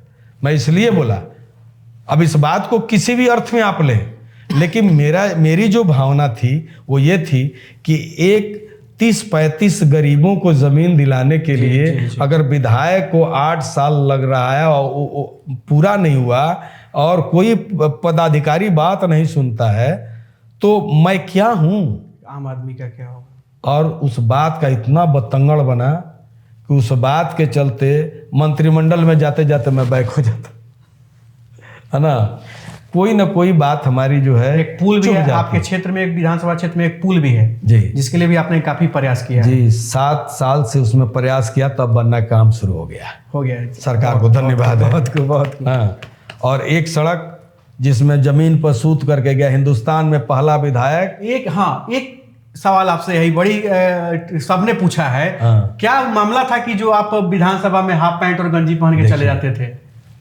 माननीय मुख्यमंत्री जी हमारे यहाँ गए जी, और उन्होंने जब मुझे भाषण देने का मौका दिया जी, तो उन्होंने एक बात अपने भाषण में कही कि 4 घंटे में अब आदमी पटना पहुंच सकता है जी। मैंने कहा मेरे घर से बेतिया जाने में 2 घंटा लग जाता है, मेरी सड़क दे दीजिए। उन्होंने कहा कि मैं सड़क दे दूंगा। और जब उनके भाषण की बारी आई तो उन्होंने उस बात को, ये तो पहले बात हो गई, लेकिन जब भाषण देने का वक्त आया तो उन्होंने अपने भाषण में कहा, है ना, कि मैं इस सड़क को शीघ्र ही 1-2 साल के अंदर बनवा दूंगा। 1 साल गया, 2 साल गया, 3 साल गया, 4 साल गया, 5 साल जब आया तब मैंने कहा कि डॉक्टर लोहिया जी कहते थे कि जिंदा कौम 5 साल का इंतजार नहीं करती। महोदय, आप तो लोहिया जी के शिष्य हैं और लोहिया जी ने ही कहा है कि जिंदा कौम 5 साल का इंतजार नहीं करती, हमारी सड़क बनवा दीजिए। उन्होंने कहा कि प्रेशर की राजनीति मत करो। मुझे अच्छा नहीं लगा जी। फिर मैं कहा कि मैं तो बनवा के ही दम लूंगा जी, चाहे इसके लिए राजनीति रहे चाहे न रहे, क्या फर्क पड़ता है। भाग्य में होगा तो भाग के आएगी कुर्सी। ये सुरसा की बहन सुरसी, कलयुग में भाई कुर्सी, ये तो सुरसी है। जी, जी, ये किसकी हुई है जो हमारी हो जाएगी। जब जिंदगी का भरोसा नहीं है तो इस कुर्सी का क्या भरोसा है। अब मैं तो यही जानता हूँ, जिंदगी में आने से पहले जिंदगी का पता नहीं, जिंदगी जाने के बाद जिंदगी का पता नहीं। यारो मुस्कुराओ, मुस्कुराने में कोई खता नहीं। वाह, क्या बात है। जिंदगी में जीने का जुनून होना चाहिए, और संपत्ति कम हो या ज्यादा सुकून होना चाहिए। मैं सुकून वाला आदमी हूँ। शीशे की अदालत में पत्थर की गवाही है जी, और कातिल ही लुटेरा है और कातिल ही सिपाही है। आपके बात से तो यही लग रहा है। मैं वही बोल रहा हूँ कि उसके बाद मैं अपना सोचा कि अब ये नहीं देंगे तो जरा ऊपर सरकार हमारी है, भारतीय जनता पार्टी की सरकार है। मैं क्यों न भारतीय जनता पार्टी अपने जो केंद्रीय नेतृत्व में जो हमारे इस विभाग के मंत्री हैं उनसे मिलूं।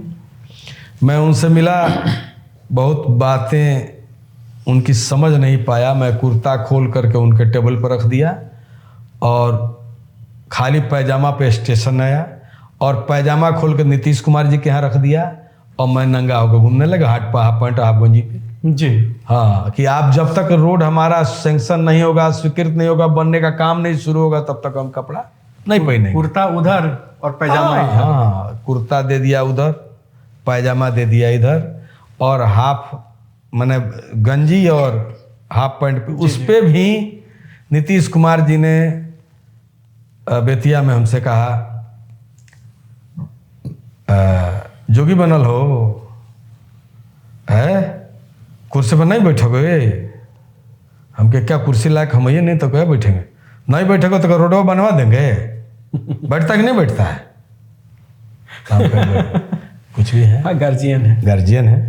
बैठ गया मैं, लेकिन फिर पता किया तो पथ निर्माण मंत्री उस समय तेजस्वी यादव थे, तो एनओसी उनको देना था, पैसा इनको देना था। मैं समझा क्या करूँ क्या नहीं करूँ, कुछ समझ में आया नहीं।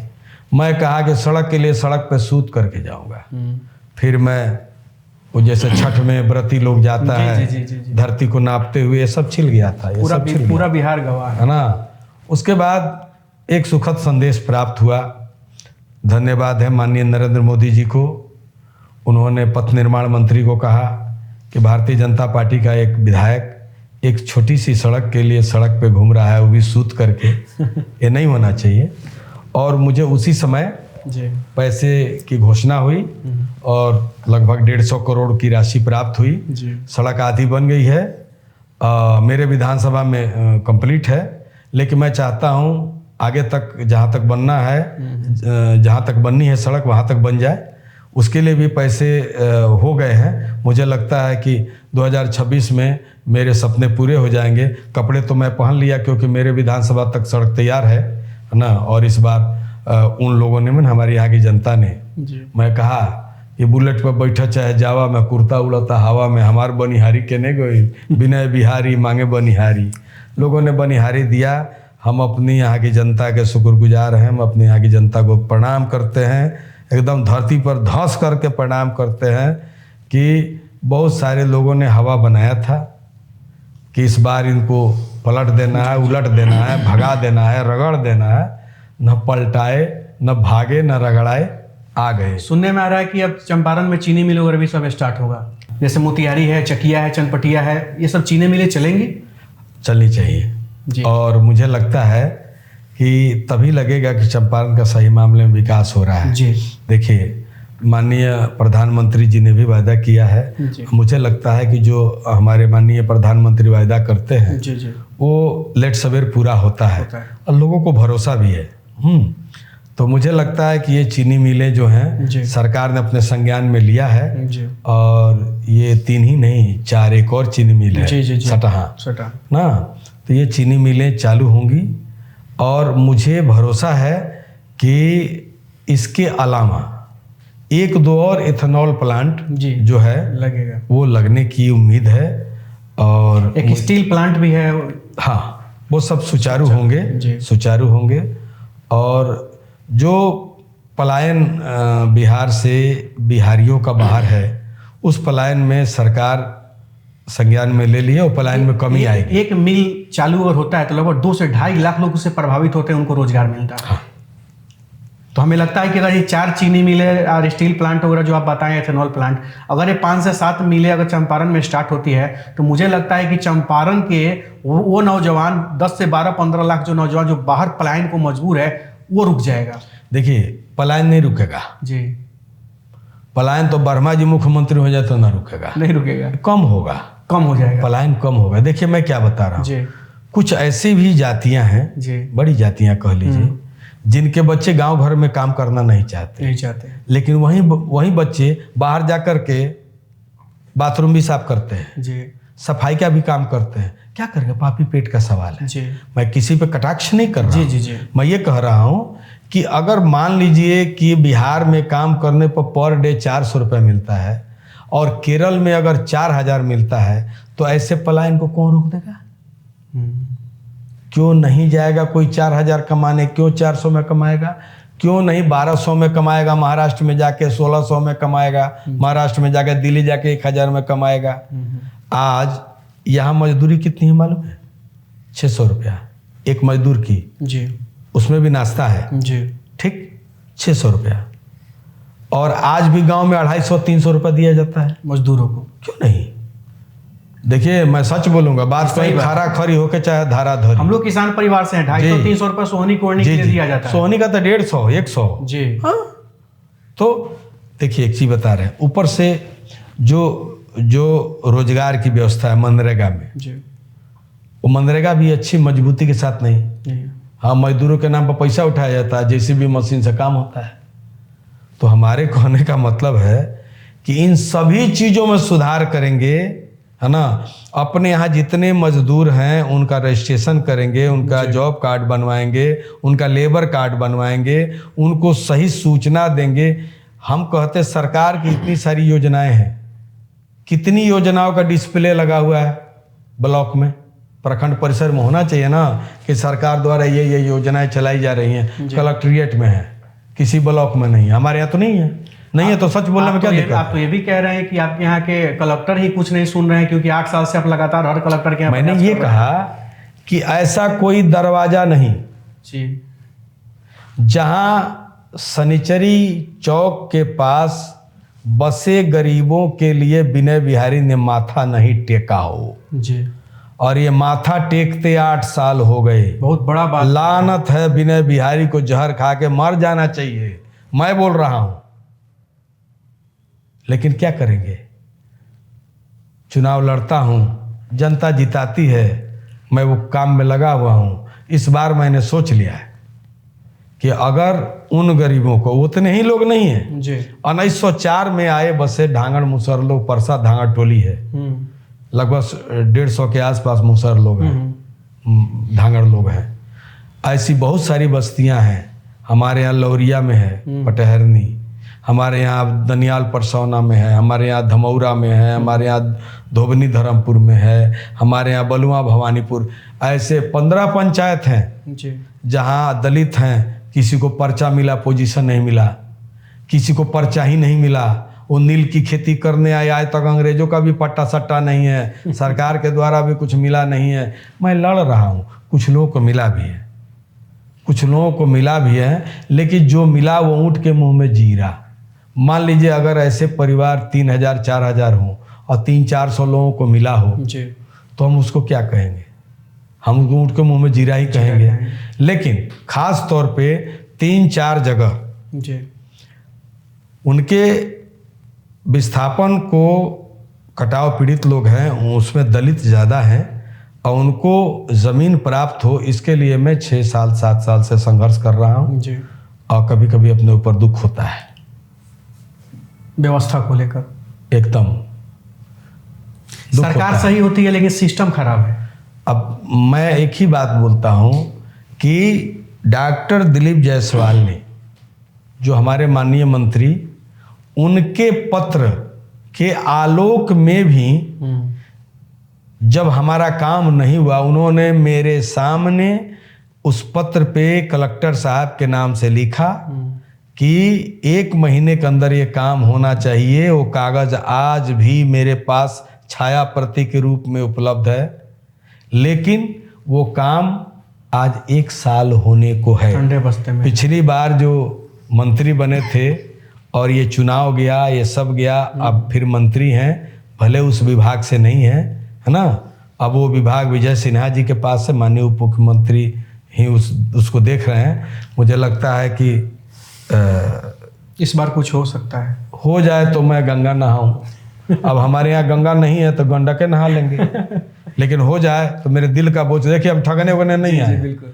हम राजनीति में आए हैं तो शुद्ध राजनीति करने आए हैं, अच्छा काम करने आए हैं, और अच्छा काम करके भी गाली सुनते हैं। एक सवाल और है अस्पताल को लेकर जी।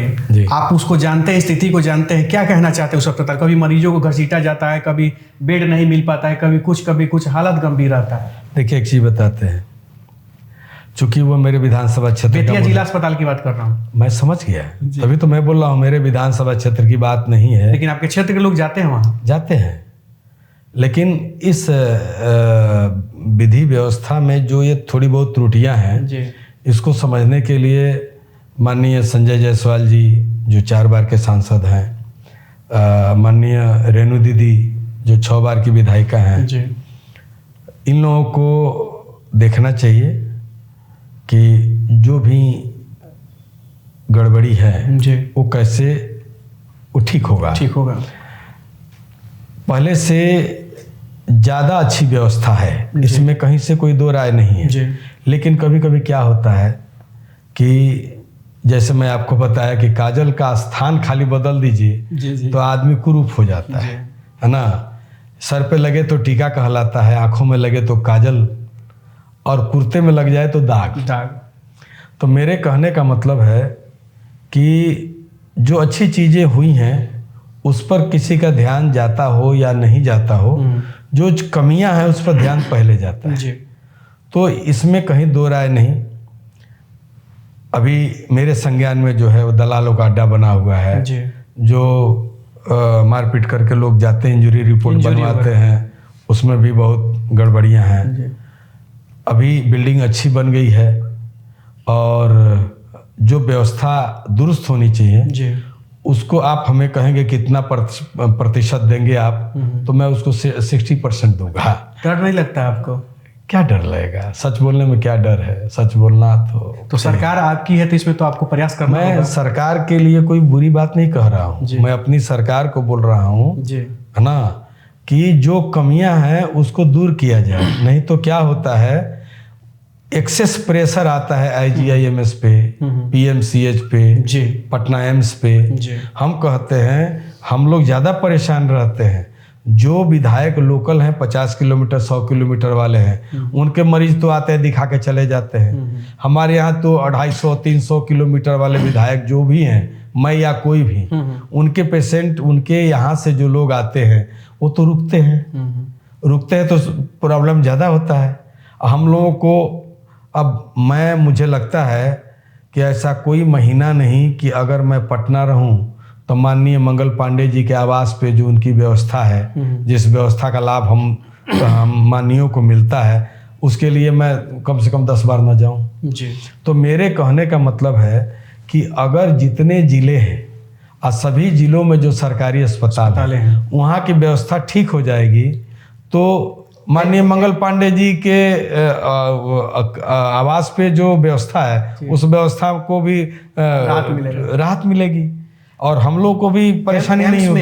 PMCH में, IGIMS में बेड नहीं मिलते हैं गरीब मजदूरों। तो मैं बोल रहा हूँ, अब बताइए जो आदमी बेहोश है उसके लिए जो व्यवस्था है, बेड जो चाहिए जी, तो किस जिला अस्पताल में है जरा बताइए? कहीं नहीं है ना, है भी तो 4 गो 5 गो है, उसमें भी खराब है, उसमें भी खराबी है। तो वहीं मेरे कहने का मतलब है कि बेतिया अस्पताल बना, भवन अच्छे बने, इस बात की खुशी है। बच्चे पढ़ रहे हैं वहाँ जी, इस बात की और खुशी है जी। कोई माँ जब जाती है डिलीवरी के लिए तो वहाँ की व्यवस्था अच्छी है जी, है ना, लेकिन बाकी व्यवस्था भी अच्छी हो इसके लिए हम सरकार को नहीं कहेंगे। हम वहाँ के विधायक हैं, लोकल हैं, हमारे माननीय प्रधानमंत्री जी बोलते हैं लोकल वोकल है, तो हमारे कहने का मतलब है कि आपके माध्यम से हो या मेरे पत्र के माध्यम से हो या विधानसभा में बात करने के माध्यम से हो, किसी सवाल के माध्यम से हो, ये बात सरकार तक पहुँचाने का काम भी विधायक का ही होता है जी। तो इसमें डरने की कोई बात नहीं है। मुझे नहीं लगता है, जो अच्छे लोग होंगे, कुछ पार्टियों को मैं देखता हूँ, नेता को अपने कुछ भी हो जाए अपने पार्टी के खिलाफ नहीं बोलते हैं।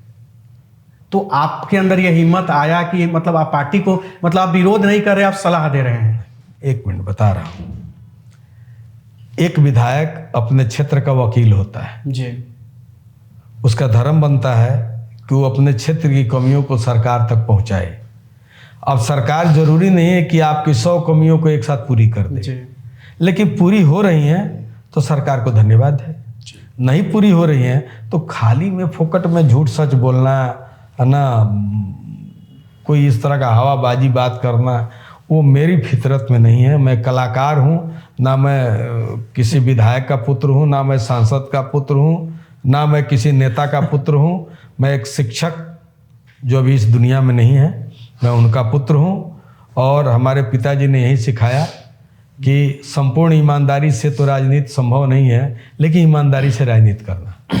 अच्छा, ज़्यादा टॉप क्या लगा आपको, राजनीति करना कि गीतवा लिखना? राजनीति करना ज़्यादा टॉप है जी। कैसे?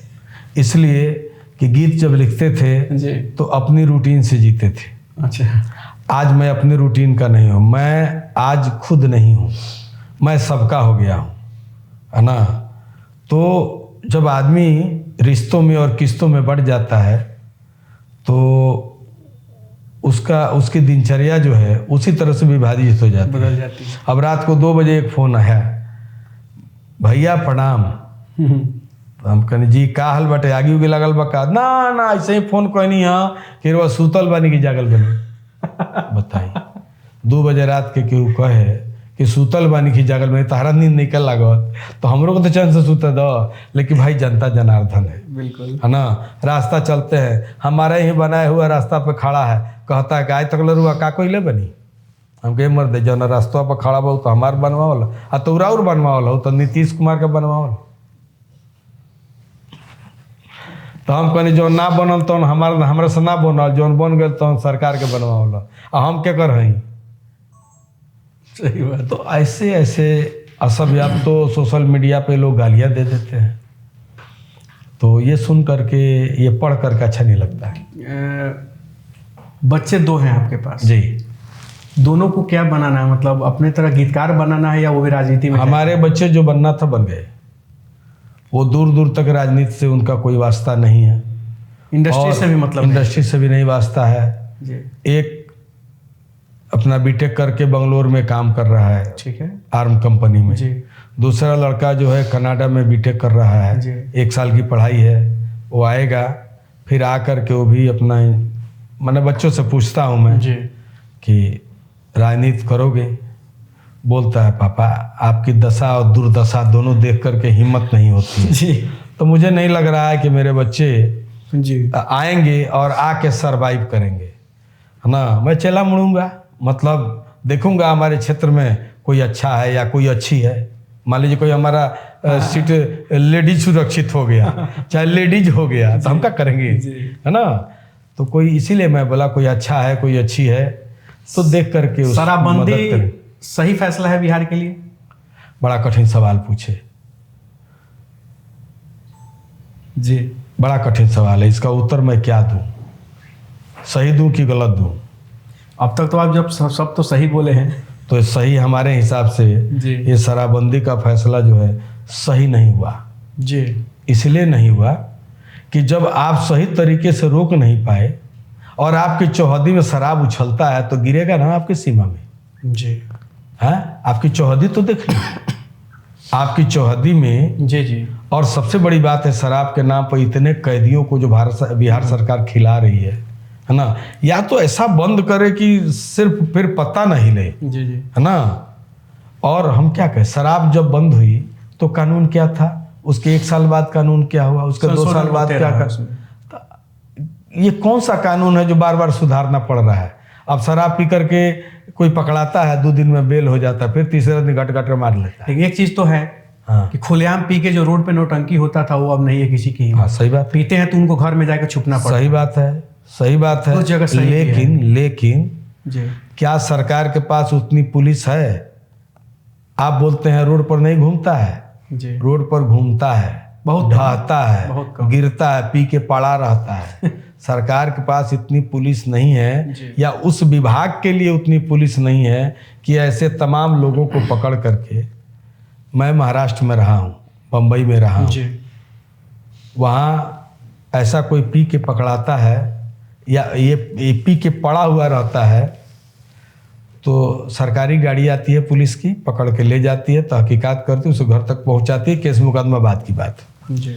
हमारे यहाँ पी के पड़ा रहता है, सोया रहता है, लोग लावारिस लाश समझ के भूल जाते हैं वो पी के पड़ा है। दूसरी चीज, एक नशा बंद हो 1000 नशा चालू हो जाए तो ये भी अच्छी बात होगी क्या? मेरे कहने का मतलब है विचार होना चाहिए इस पे। नहीं, इस पे विचार होनी चाहिए, गहन विचार की आवश्यकता है ना। शराब पी करके कोई गाली दे रहा है, देखिए शराबबंदी कुछ मायने में सही है। जैसे रोड एक्सीडेंट घट गया, शराब पी करके गाड़ी चलाने वालों की संख्या घट गई, शराब पी करके बड़बड़ाने वालों की संख्या घट गई, शराब पी करके गाली आने वाले चिल्लाने वालों की संख्या घट गई, घरेलू हिंसा भी कम हुई है ना। लेकिन इतने शराब जो पकड़े जाते हैं और उस शराब को मिट्टी में डाल करके बुलडोजर चला दिया जाता है, वहाँ की उर्वरा शक्ति खत्म, गाछ जल गए, सब खत्म हो गया। हम कहते हैं कि उन शराब को अगल बगल के राज्य में बेच क्यों नहीं देते? उसके लिए कानून बनाइए। पकड़ते हैं तो राजस्व कहीं से आनी चाहिए ना भाई। मतलब आपके कहने का मतलब है कि उसका निर्यात हम कर दें जहाँ चालू है वहाँ। अच्छा, मैंने पानी मट्टी में डाल देंगे, कौन बुद्धिमानी है जरा बताइए तो। एक तरफ करेंगे save earth, save water, save tree, खाली मुंह से कहेंगे, मुंह से कहने से हो जाएगा? अब एक बात बताइए, मैंने हजारों लीटर शराब, आपके बात पर विवाद हो जाएगा। हो जाए, क्या फर्क पड़ता है? क्या फर्क पड़ता है? कोई मुझे गोली मार देगा? गोली मार देगा तो क्या हो जाएगा? कौन जीने आया यहाँ पे? मैं गलत नहीं बोलूँगा। हम कहते हैं सेव वाटर की बात करेंगे, सेव अर्थ की बात करेंगे, और ड्राम का ड्राम हजारों हजार लीटर जमीन में गाड़ करके बुलडोजर चला देंगे। वो शराब किधर गया? जमीन में ना है। हमारे देश की उर्वरा क्षमता खत्म हो रही है। ग्लोबल वार्मिंग का क्या प्रभाव है कि देखिए, इस महीने में भी जाड़ा लोग पंखा चला रहे हैं। गांव देहात में थोड़ी बहुत सर्दी रह गई, बारिश का वही हाल है। मतलब इस पर गहनता से विचार होनी क्यों नहीं विचार होनी चाहिए? गहनता पूर्वक विचार करिए। हम कहते हैं राजस्व की हानि हो रही है ना। आप जो शराब पकड़ते हैं, उस शराब को आप कैसे दूसरे राज्यों में बेचेंगे, उसकी व्यवस्था क्या हो सकती है, उस पर विचार करके उसकी व्यवस्था करिए और शराब को बेचिए, कुछ पैसा आए पकड़ते हैं तो। दूसरी चीज, हम कहते हैं शराब कानून रखिए, हम उसके विरोध में नहीं हैं, लेकिन हम कहते हैं जो पी के पकड़ाए 5,000, जो पी के गाड़ी चलाए 10,000, और जो दारू बेचे उसको करोड़ों में मारिए, लाखों में मारिए, हैसियत देख के मारिए, राजस्व भी आएगा। अब ले जाओ उसको मेहमान बना के खिलाओ। अब उसमें संशोधन हुआ है, 3,000 का फाइन होता है, उनको छोड़ दिया जाता है। एक बार 2 बार छोड़ा जाता है, तीसरा बार जेल भेजा जाता है। क्यों 3,000? क्यों 5,000? क्यों नहीं? उसको बढ़ाना जाना चाहिए। क्यों नहीं? आप खिलाते हैं तो पैसा नहीं लगता? वो किसका पैसा लगता है? खिलाते हैं तो बिहार सरकार, आम गरीब आम लोगों का पैसा लगता है ना। है जो आप बाहर से, अभी कल का न्यूज है, ईंट से लदे ट्रैक्टर में हजारों लीटर शराब हुई बरामद। तो विभिन्न प्रकार के तरीके एक अपनाते हैं लोग। अपनाते हैं, पकड़ाते भी हैं, नहीं भी पकड़ाते हैं। मेरे कहने का मतलब है कि जितनी जब्त शराब है, उस शराब को आप मट्टी में डाल करके बुलडोजर चलाते हैं, वीडियो बनता है, वीडियो वायरल भी होता है, इतना शराब जला दी। अच्छा एक बात बताइए, किसी अर्थशास्त्री से, भूगोल शास्त्री से जरा पूछा जाए कि अच्छी बात है। अगर कोई अर्थशास्त्री बताता है अच्छी बात है, कोई भूगोल शास्त्री बताता है, भूगोल का जानकार अगर बताता है कि अच्छी बात है, तो मैं क्षमा चाहूँगा कि हो सकता है मेरी जानकारी कम हो, गाना लिखने वाला आदमी हूँ, है ना। पटना कॉलेज पटना से BA पास हूँ, MA रुक गया। इशारों में बहुत घायल कर दे रहे हैं लोगों को। हाँ, गलत बात नहीं बोलेंगे। बात कहीं खारा खरी होके चाहे धारा धरी हाँ होगी है। नीतीश कुमार जी कैसे हैं? मतलब वो आज तक वो ऐसे नेता जिन पर 2 आरोप नहीं लगा है, एक परिवारवाद और एक भ्रष्टाचार। क्या कहना चाहते हैं इस बारे में? मैं आपसे सहमत हूँ और नीतीश कुमार में खूबियाँ हैं, तभी 10 बार मुख्यमंत्री हुए। अब इस बात ये तो प्रश्न ही नहीं उठता है कि नीतीश कुमार कैसे हैं। हम कहते हैं एक मेरे कहने से, एक आपके कहने से, एक तीसरे चौथे पांचवें लोगों के कहने से 14 करोड़ की जनता की आवाज नहीं हो गई। निशांत कुमार एंट्री लेंगे क्या राजनीति में? बिहार के बीच में आए थे, मुझे लगता है कि नौजवान लड़का है, कुछ तो काम करेगा। अब मछली के लड़का को पानी में तैरना कोई थोड़े सिखाता है। जी। जिसका पिता, जिस व्यक्ति का पिता मैंने 40 साल की एक राजनीतिक इतिहास है जिनका, और जो 20 साल 25 साल, मुझे लगता है नीतीश कुमार जब तक जिंदा रहेंगे, ईश्वर ने मोटे कलम से किस्मत में लिख दिया है और उनकी मेहनत भी उसी तरह की है। तो मेहनत और किस्मत जिसके हाथ में है, सारी जनता उसके साथ में है। नहीं तो भारतीय जनता पार्टी एक विशाल पार्टी है, लेकिन रहती है तो नीतीश कुमार के साथ। चलिए अंत में मैं आपसे यही पूछना चाहता हूँ, ये जो शो स्टार्ट हुआ है बिहार की धरती पर, अदालत द ट्रूथ, आपके छोटे भाई अनिकेत रंजन के द्वारा जो शुरू किया गया, कैसा लगा आपको? देखिए मुझे अच्छा लगा, और सबसे ज़्यादा अच्छा लगा कि आपका एक तरीका कुछ अलग है। वो तरीका अलग है कि आप जिनको अपनी अदालत में बुलाते हैं उनके लिए बाहर से जो जन आवाज़ है, जो जनता की आवाज़ है, उससे प्रश्न मंगवाते हैं और उनके प्रश्नों में से चयन करके अपने समय के अनुसार जितना समय आपको लेना, आज तो हमसे आप ज़्यादा ही समय ले लिए, है ना, मुझे कोई एतराज़ नहीं है, लेकिन चूँकि एक एपिसोड में आएगा नहीं, मुझे जैसा लगता है आप इसको अपनी सुविधा से कर लेंगे। जब ट्रिम करना है, काटना है, छांटना है, आप कर लीजिएगा, आपकी मर्जी। लेकिन एक तरीका अच्छा है कि मेरा कोई सवाल नहीं है, ये सवाल जनता का है। तमाम सवाल जनता का ही था। आपने जैसे कंफर्म किया, आपका फोटो मैंने सोशल मीडिया पे मैं वही तो सवाल पूरा है, मैं वही तो बोल रहा हूँ। तो जो लोग सवाल पूछे हमसे, हो सकता है मैं उनको संतुष्ट न कर सका हूँ, या कर लिया हूँ तो हमको थैंक यू बोलेंगे, और नहीं किया हूँ तो हमसे उम्मीद करें मैं और सुधार करने की अपने आप में कोशिश करूँगा। मैं आदमी जो है वो तो गलतियों का पुतला है। मैं तो सोचता हूँ कि मैं अच्छा काम करूँ, अच्छी वाणी बोलूँ, अच्छी बात करूँ। क्या कहना चाहेंगे बिहार की जनता को इस शो को लेकर के? मैं यही कहूँगा कि आप लोगों को जब भी किसी व्यक्ति का इस तरह से पता चले कि अदालत में उनकी पेशी होने वाली है, तो आप पूरी जानकारी लेकर के अच्छे अच्छे सवाल करें, ताकि आपके उन अच्छे सवालों को अनिकेत जी अपने कंठ से, अपने जिह्वा से निकाल करके यहाँ तक पहुँचाएं, और प्रश्नकर्ता बन करके हमारे जैसे जो भी माननीय हैं या जो भी कलाकार हैं या अपने अपने क्षेत्र में जो भी जिस भी तरह के व्यक्ति आएँ, उनसे अच्छे सवाल कर सकें और आपके मन के सवाल का उत्तर इस माध्यम से आप तक पहुँचे, मैं यही कहूँगा। बहुत बहुत धन्यवाद आपका। तो ये सीधे तौर पे, आम तौर पे बिहार के हर क्षेत्र की मैं बात कर रहा हूँ कि जनता का सवाल चाय दुकान पर, पान दुकान पर और चौक चौराहे पर ही रह जाता था। तो यह शो जो स्टार्ट किया गया है, इस माध्यम से, इस शो के माध्यम से वह जनता का जो सवाल है अब चाय दुकान पर, पान दुकान पर नहीं रहेगा। अब जनता का वह सवाल आपके माध्यम से, सोशल मीडिया के माध्यम से जो पूछेंगे, इस कटघरे में उनको बैठाया जाएगा और आपका सवाल उनसे पूछने का काम किया जाएगा। तो आप लोगों को कैसा यह शो लगा? यह show Aniket Ranjan son of किसान जो आईडी है, चैनल है, उस पे आपको देखने को मिलेगा। आप वहां देखें और अधिक से अधिक इसको सब्सक्राइब करें और लोगों तक पहुंचाएं और कमेंट में अपनी राय जरूर दीजिए।